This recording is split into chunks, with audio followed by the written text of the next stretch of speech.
The Stallions and Skeeters win again, but it was a rough week for the rest of the district. Welcome to the pregame show. I'm Ted Madden.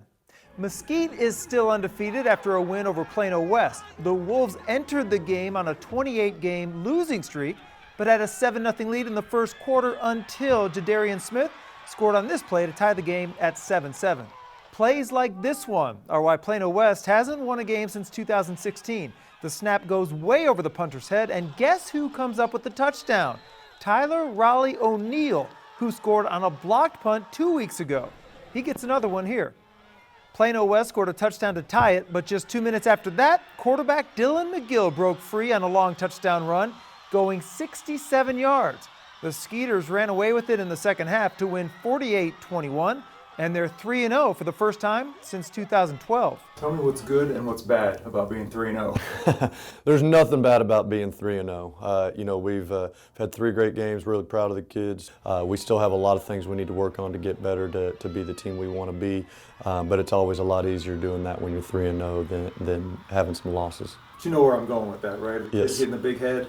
No, not at all. Not at all. They know that we've got big games coming up.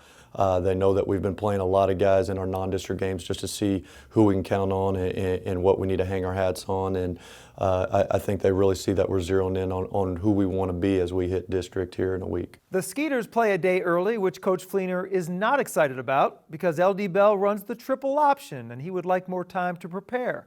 In last week's victory, Jadarian Smith did a lot with a little. 3 touches on offense for 50 yards and a score, plus an 81-yard kickoff return.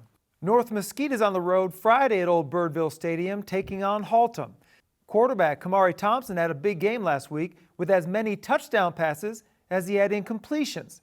Torian Smith scored a defensive touchdown for the second week in a row and had 3 TD catches in the win over Fort Worth Paschal. After losses to Highland Park and Cedar Hill, the Horned Jags have another big challenge when the Arlington Colts come to Hanby Stadium.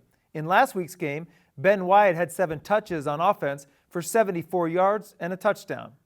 The Poteet Pirates were losing 7-0 to Mansfield Summit, looking for their first win and needing a big play, and Jalen Hodo provided it with an interception in the end zone. He also added a 55-yard kickoff return that led to Poteet's first score. In the third quarter, Poteet knocking on the door, and Xavion Jeans took the pitch and ran it in from 3 yards out to make it 20-14.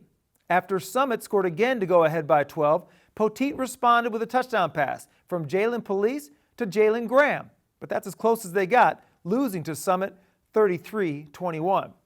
The Pirates play a 6A opponent for the third week in a row against Tyler Lee, who is off to a 3-0 start. Jeans was the leading rusher last week with 11 carries for 47 yards and a score. Tristan Golightly was the leading receiver again with 6 catches and 73 yards. West Mesquite will play maybe the best 5A team in Texas, Denton Ryan, on Friday.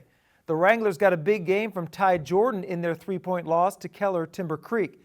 The senior, who just committed to Texas, had 205 total yards and 3 touchdowns. That's it for the pregame show. Thank you for supporting MISD Athletics and enjoy your game.